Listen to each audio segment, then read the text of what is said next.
والحمدللہ رب العالمین۔ جس سبحانی گھڑی چمکا طیبہ کا چاند، اس دل افروز ساعت پہ لاکھوں سلام۔ جس طرف اٹھ گئی دم میں دم آ گیا، اس نگاہ عنایت پہ لاکھوں سلام۔ دور و نزدیک کے سننے والے وہ کانے لالے کرامت پہ لاکھوں سلام۔ ہم غریبوں کے آقا پہ بے حد درود،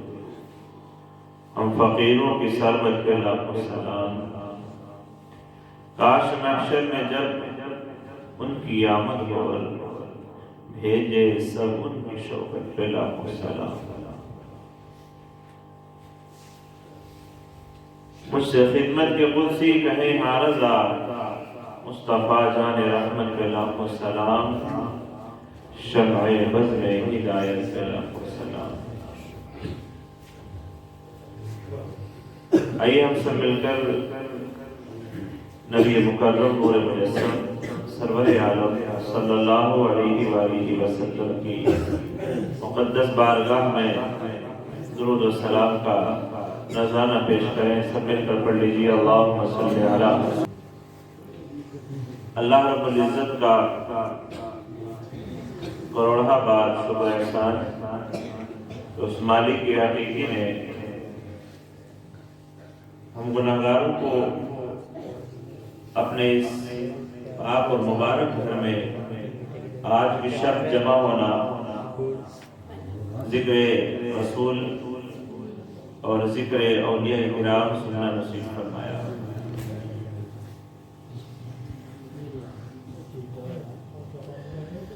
اس گاؤں کے نوجوان اور بزرگ حضرات مل کر سال میں کئی مرتبہ ایسی محفلوں کا انعقاد کرتے ہیں جو گزشتہ کئی برسوں سے میں دیکھ رہا ہوں۔ یقیناً یہ محافل ایمان کی تازگی کا باعث ہوتا ہے۔ یقیناً ان محفلوں سے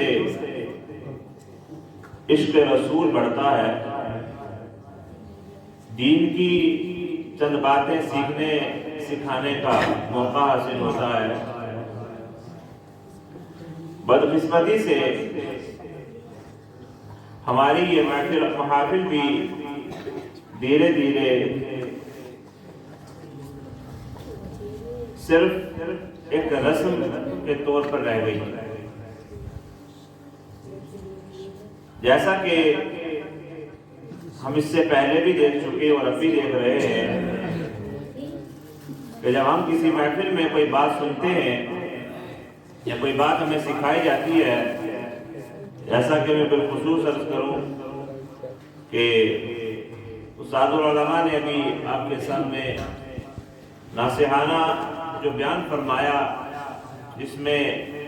چند اہم نکات کے اوپر آپ کو جو ہے آگاہ کیا، متوجہ فرمایا، تو اگر انہی باتوں کو ہم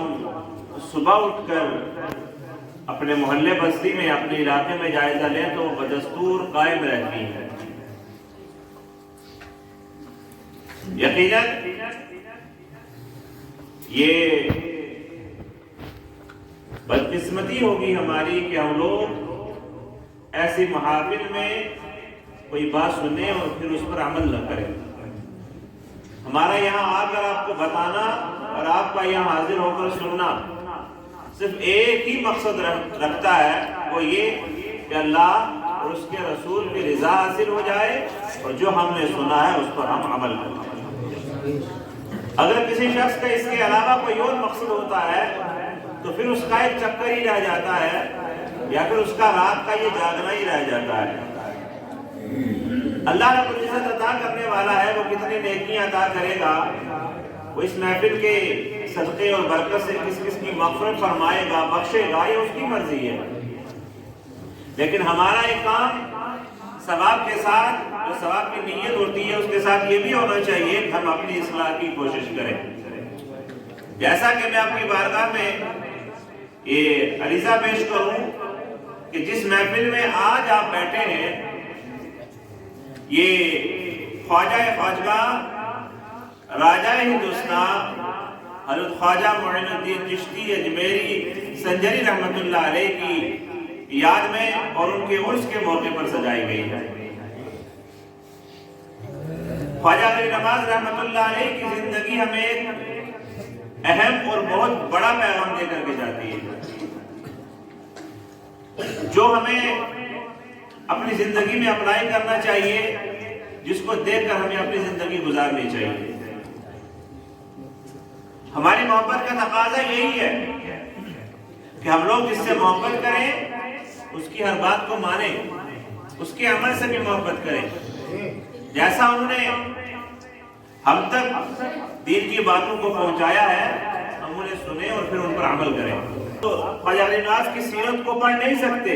آپ کا مطالعہ اتنا نہیں ہے، آپ اتنے پڑھے نہیں ہیں، لیکن آپ کو سننے کا جب موقع مل رہا ہے، جب آپ کو بتایا جا رہا ہے، تو آپ کو اس بات کو سمجھ لینا چاہیے کہ خواجہ غریب نواز رحمت اللہ علیہ صرف یہ جو ہمارے یہاں مشہور ہے اور ہم لوگ کہتے ہیں کہ راجہ ہندوستان، اور اس بات میں کوئی شک کی گنجائش بھی نہیں، اللہ رب العزت نے انہیں ہند کا بادشاہ بنایا ہے، سب سے بڑے بادشاہ وہی ہیں ہند کے، باقی کوئی بھی آئے جائے وہ ان کے مقام کو نہیں پہنچ سکتا ہے۔ لیکن اس کے ساتھ آپ کو یہ بھی یاد رکھنا پڑے گا کہ آپ کا جو بچپنا ہے، آپ کی جو زندگی گزری ہے، وہ صرف اسی میں نہیں بلکہ آپ نے بچپنے سے ہی اسلام کی تعلیمات کو فالو کیا ہے، قرآن پاک کے دامن سے اپنے آپ کو وابستہ رکھا ہے۔ میں مختصر سی آپ کی سوالے کے تعلق سے چند باتیں عرض کروں کہ جب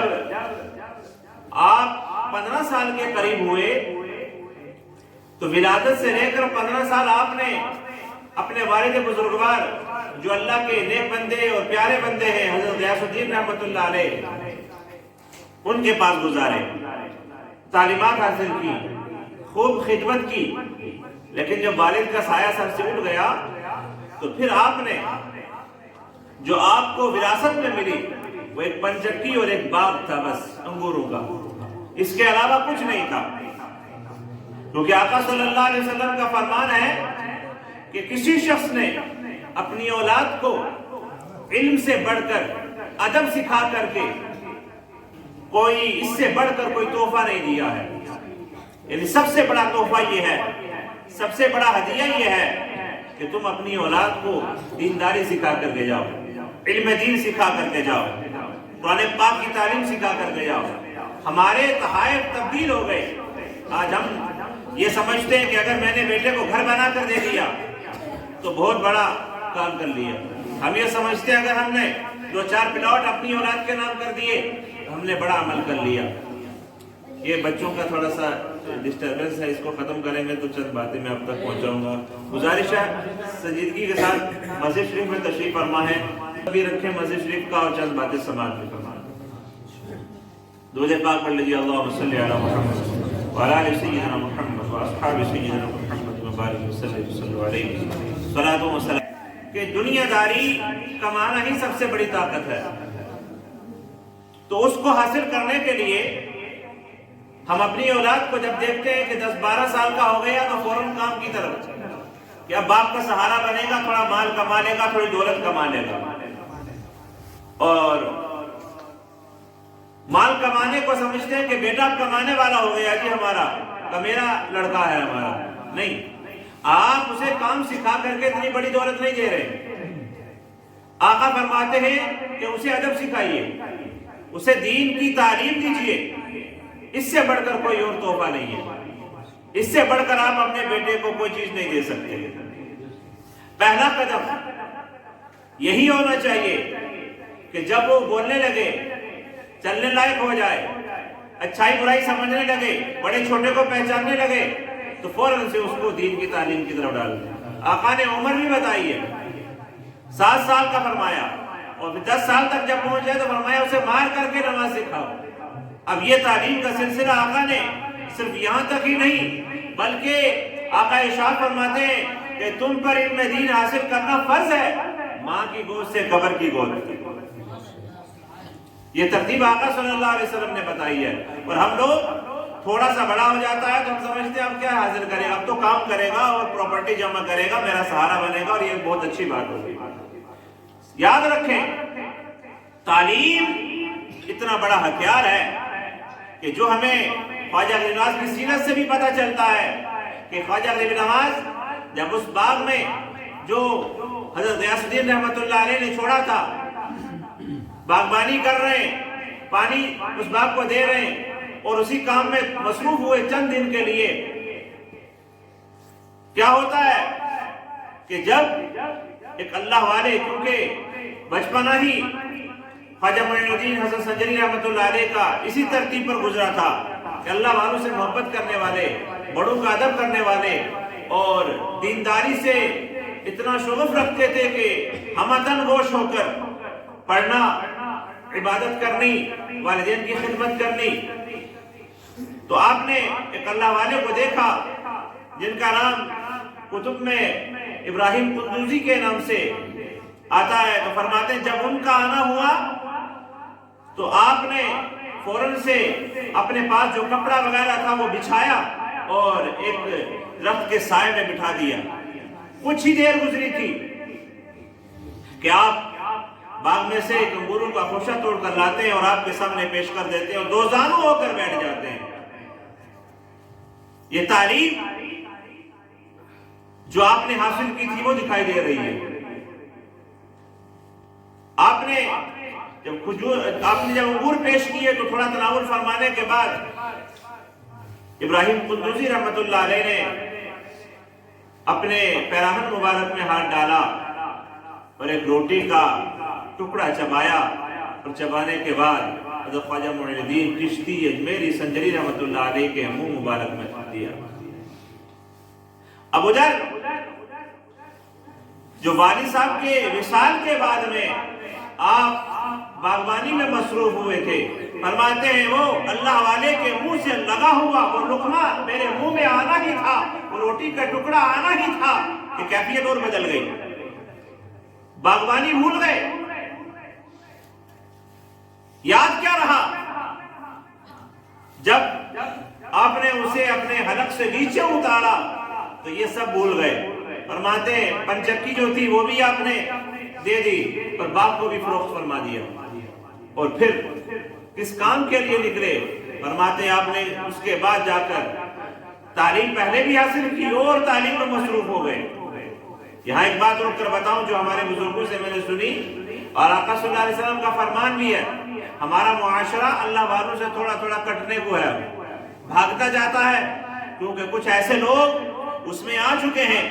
کہ جنہوں نے آ کر ہمارے ایمان اور عقیدے پر ایسی ضرب لگائی ہے کہ ہم ایسا ان کے پھندے میں پھنس چکے ہیں کہ ہمیں نہیں پتہ چلتا کہ ہم کس راہ پر چل رہے ہیں۔ ہم یہ سمجھتے ہیں کیا ہے یہ مزارات، کیا ہے یہ علماء کے پیچھے چلنا، کیا ہے یہ بزرگان دین کی خدمت کرنا، کیا ہے بس تم نماز پڑھی جاؤ اور تمہارا کام ہو گیا۔ میں آپ کو بتانا چاہتا ہوں کہ اللہ کے پیارے حبیب صلی اللہ علیہ وسلم نے ارشاد فرمایا کہ آقا ارشاد فرماتے ہیں کہ مومن کے جھوٹے میں شفا ہے۔ اب عام مومن کے بارے میں کوئی تخصیص نہیں فرمائی، یہ نہیں فرمایا کہ اس کے یا اس کے یا اس کے یا اس کے، آقا نے فرمایا جو مومن ہے اس کے جھوٹے میں شفا ہے۔ جب عام مومن کے جھوٹے میں شفا ہے تو پھر ایک اللہ والے نے یعنی ابراہیم قندوزی رحمۃ اللہ علیہ نے اپنے منہ میں چبایا ہوا جو روٹی کا ٹکڑا تھا خواجہ غریب نواز رحمۃ اللہ علیہ کے منہ میں رکھ دیا۔ اب کیفیت کیا بدل گئی کہ چند دن کے لیے جو مصروف عمل ہوئے تھے وہ سب بھول گئے اور پھر دینداری کی طرف چلنا شروع ہو گئے۔ دینداری سے دور تو نہیں ہوئے تھے، بھولے تو نہیں تھے بالکل، لیکن یہ تھا کہ کام میں مصروف ہو گئے تھے تھوڑے سارے۔ لیکن اللہ رب العزت کے ایک پیارے نے آ کر کے یہ یاد دلا دیا کہ اللہ رب العزت نے صرف باغبانی کے لیے نہیں بلکہ تمہارے لیے اللہ نے بہت بڑا ایک وظیفہ رکھا ہوا ہے، تم دنیا کی ہدایت اور رہنمائی کے لیے بھی ہو، صرف کما کر کے پیٹ بھرنے کے لیے کھانے کے لیے نہیں ہو۔ خواجہ غریب نواز رحمۃ اللہ علیہ نے اس عمل کو کیا کیا، اس روٹی کے ٹکڑے کو کیا اتارا کہ ایک اللہ والے کے منہ سے لگا ہوا جو لقمہ تھا اس کا ایسا فیضان جاری ہوا کہ آپ کی ظاہر تو اللہ کی عطا سے تھا ہی، لیکن باطن بھی تبدیل ہو گیا، باطن بھی اللہ رب